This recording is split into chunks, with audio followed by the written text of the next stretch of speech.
ఓం నమో హరిహరాభ్యాం. కార్తీక పురాణం 10వ అధ్యాయం. అజామిళుని పూర్వజన్మ వృత్తాంతం. జనక మహారాజు వశిష్ఠుల వారిని చూసి ఇంకా అడుగుతున్నారు, ఈ అజామిళుడు ఎవడు? వాడి పూర్వజన్మం ఎటువంటిది? పూర్వజన్మంలో ఏ పుణ్యం ఏ పాపాలు చేసి ఉంటాడు? ఇప్పుడు ఈ విష్ణుదూతలు వైకుంఠానికి తీసుకొని పోయిన తరువాత ఏం జరిగింది చెప్పండి అంటూ మునిశ్రేష్ఠుని దగ్గర అడిగారు. అప్పుడు జనక మహారాజు దగ్గర చెప్తున్నారు, అజామిళుని విష్ణుదూతలు వైకుంఠానికి తీసుకొని పోయిన తరువాత యమకింకర్లు పోయి వాళ్ళ ప్రభు అగు యమధర్మరాజు దగ్గరికి వెళ్ళి, ప్రభు, మీ ఆజ్ఞ ప్రకారం మేము అజామిళుని తీసుకొని రావటానికి అక్కడ వెళ్ళినప్పుడు విష్ణుదూతలు కూడా వచ్చి మాతో వాదించి అజామిళుని విమానం ఎక్కించుకొని వైకుంఠానికి తీసుకొని పోయినారు. మేము చేయిందేమీ లేకుండా ఇలా వచ్చేసాము అట్లా అని భయంతో వణుకుతూ చెప్తూ ఉన్నారు.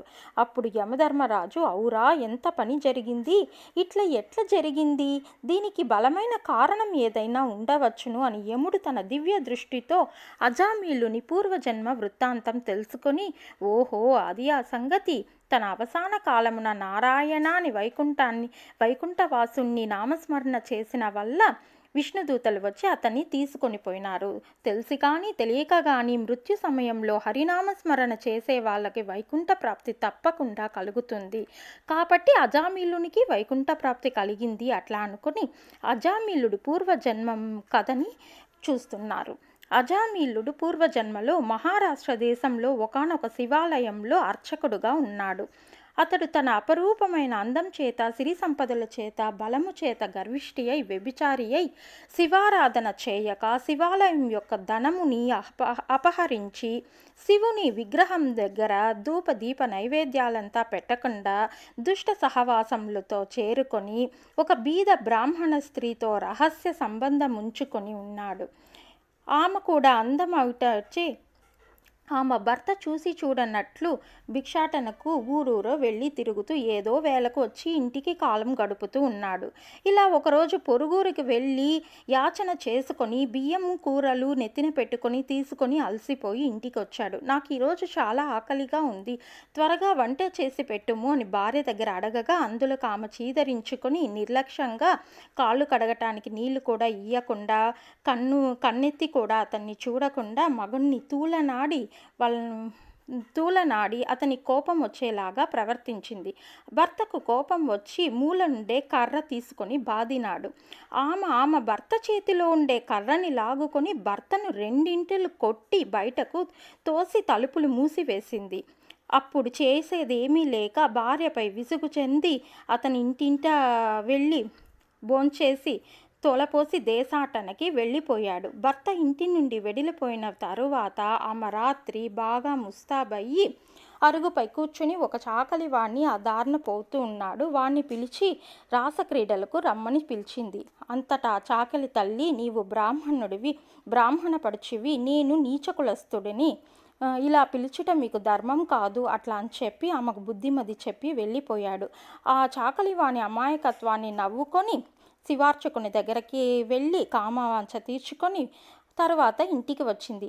తర్వాత, అయ్యో, నేనెంతటి పాపంలో ఒడగట్టి తిని అగ్నిసాక్షిగా పెండ్లాడిన భర్తని ఇంటి నుంచి వెడలకొట్టి క్షణ కామవాంఛకి ఇట్లా మహా అపరాధాన్ని చేసి తిని అట్లా అనేసి పశ్చాత్తాపడింది. ఒక కూలివాణ్ణి పిలిపించి కొంత ధనం ఇప్పించి తన భర్తని వెళ్ళి తీసుకొని రమ్మని చెప్పింది. కొన్ని దినాలు గడిచిన తర్వాత అతని పాదాలపై పడి భర్తని మన్నిపు కోరింది. అప్పటి నుంచి ఆమె మంచి నడవడికతో భర్తను అనురాగంగా చూసుకుంటూ ఉండింది.